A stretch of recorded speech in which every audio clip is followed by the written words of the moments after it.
শুধু ভারতে না, বিভিন্ন দেশের দূতাবাসে এখনো যারা রয়েছেন তারা বেশিরভাগই হচ্ছে শেখ হাসিনার সরকার আমলে নিয়োগ পাওয়া। মানে যারা রয়েছেন তাদের সবাইকে প্রত্যাহার করবে কিনা, বা হচ্ছে দূতাবাস কিছুদিন বন্ধ রাখবে কিনা, বা হচ্ছে সরিয়ে আনবে কিনা, এরকম প্রশ্ন উঠেছে। সুপ্রিয় দর্শক, আসসালামু আলাইকুম। ভারতের কলকাতায় বাংলাদেশের যে সহকারী হাইকমিশন রয়েছে বা বাংলাদেশের যে মিশন রয়েছে, সেখানে প্রথমে হিন্দুদের একটি গ্রুপ এসে হচ্ছে বিক্ষোভ জানিয়েছে। এর কিছুদিন পরেই আমরা দেখলাম যে হচ্ছে আগরতলায় বাংলাদেশের যে সহকারী হাইকমিশন রয়েছে সেখানে হচ্ছে হামলা চালানো হয়েছে, সেখানকার জাতীয় পতাকায়, তারপরে আরও বিভিন্ন স্থাপনায় ভাঙচুর করা হয়েছে। এর পরেই হচ্ছে বাংলাদেশ থেকে তীব্র প্রতিক্রিয়া জানানো হয়েছে। পরবর্তীতে আমরা দেখলাম এই যে দুটি মিশন, যে কলকাতায় এবং আগরতলার যে সহকারী হাইকমিশনের যে মিশন প্রধান দুজন, তাদেরকে ডেকে ঢাকায় নিয়ে আসা হয়েছে।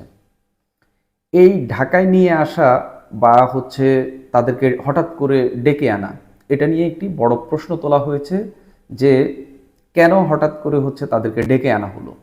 মূলত এরকম ডেকে আনাটা দুটি কারণে হয়ে থাকে। এক হচ্ছে মিশনটি যদি সেখান থেকে সরিয়ে নেওয়া হয়, দুই যদি কোনো কর্মকর্তার দায়িত্বে অবহেলা বা হচ্ছে কোনো কর্মকর্তার বিরুদ্ধে গুরুতর কোনো অভিযোগ পাওয়া যায়, তখন সেরকম কি কিছু হয়েছে। অবশ্যই ভারতের যে হিন্দুরা বা হচ্ছে হিন্দুদের একটি গ্রুপ বা দুটি গ্রুপ হচ্ছে বিক্ষোভ প্রদর্শন করেছে, এমনকি হামলা চালিয়েছে, সেই ক্ষেত্রে বাংলাদেশের একটা উদ্বেগের জায়গা রয়েছে। কিন্তু আমরা দেখলাম যে হচ্ছে তাদেরকে ডেকে নিয়ে এসে যে তাদের দুর্বলতা বা হচ্ছে বাংলাদেশ যে পুরো মিশনটাকে কি সরিয়ে আনার চিন্তা ভাবনা করছে কিনা, এরকম নানান প্রশ্ন এখন উঠেছে। এটা নিয়ে একটি রিপোর্ট করেছে হচ্ছে বিবিসি বাংলা।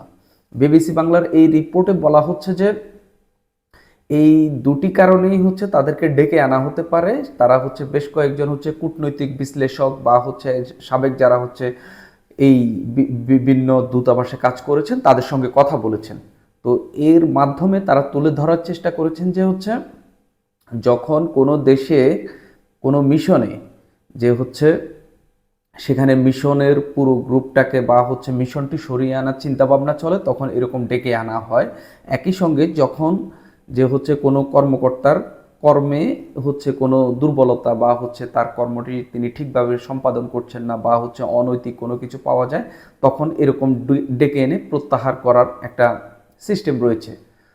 এই ক্ষেত্রে এরকম কিছু ঘটছে কিনা আমরা দেখলাম হচ্ছে ভারতে এখনো যারা রয়েছে বা দূতাবাসগুলোতে বিভিন্ন যারা রয়েছেন তাদের সবাইকে প্রত্যাহার করবে কিনা, বা হচ্ছে দূতাবাস কিছুদিন বন্ধ রাখবে কিনা, বা হচ্ছে সরিয়ে আনবে কিনা, এরকম প্রশ্ন উঠে। শুধু ভারতে না, বিভিন্ন দেশের দূতাবাসে এখনো যারা রয়েছেন তারা বেশিরভাগই হচ্ছে শেখ হাসিনার সরকার আমলে নিয়োগ পাওয়া, তাদেরকে এখনো সরানো হয়নি। তো কলকাতায় এই যে এরকম একটি বিক্ষোভ বা হচ্ছে আগরতলায় যেরকম একটি ভাঙচুর করা হলো, এই দুটির মধ্যে কি দূতাবাসের কর্মকর্তাদের কোনো দুর্বলতা রয়েছে কিনা, বা হচ্ছে তাদের অপারগতা রয়েছে কিনা, বা তাদের ইন্ধন রয়েছে কিনা, এরকম কিছু হয়তো এই যে ডেকে আনা হলো সেটি হচ্ছে তাদের কথাবার্তার মাধ্যমে জানা যাবে।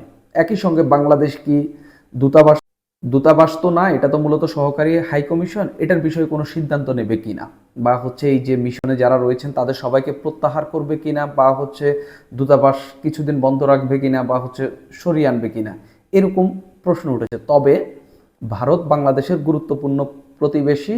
ভারত থেকে প্রচুর পরিমাণ মালামাল আমদানি হয়, রপ্তানি হয়, ভারতে যায়।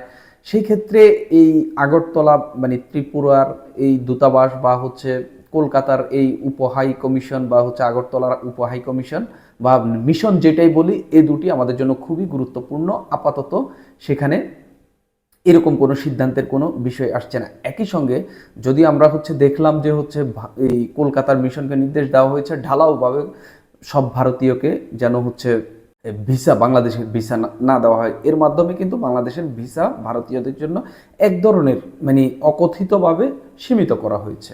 সেই জায়গা থেকে যে নানান জটিলতার মধ্যে কিন্তু নানান প্রশ্ন উঠছে। তবে যেটা মনে হচ্ছে সেটা মূলত হতে পারে যে এমনও হতে পারে যে এটা কনসালটেশন বা হচ্ছে নিজেদের মধ্যে বোঝাপড়া তৈরি করার জন্য, বা হচ্ছে আসলে কি ঘটছে বা সামনে কি করতে পারে, এরকম বিষয়ের জন্য হচ্ছে তাদেরকে ডাকা হতে পারে। তবে যে কারণেই হোক না, তাদেরকে ডেকে আনাটা এখন খুবই গুরুত্বপূর্ণ একটি বিষয় হয়ে দাঁড়িয়েছে। কারণ সরকার যদি, ভারতের বিষয় হচ্ছে সরকারকে এখন মোটামুটি নমনীয় দেখা যাচ্ছে না।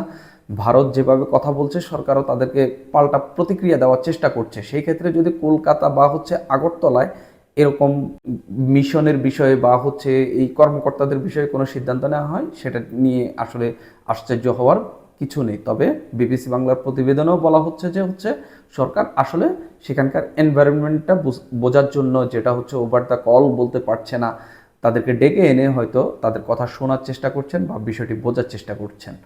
সুপ্রিয় দর্শক, আজ এই পর্যন্তই।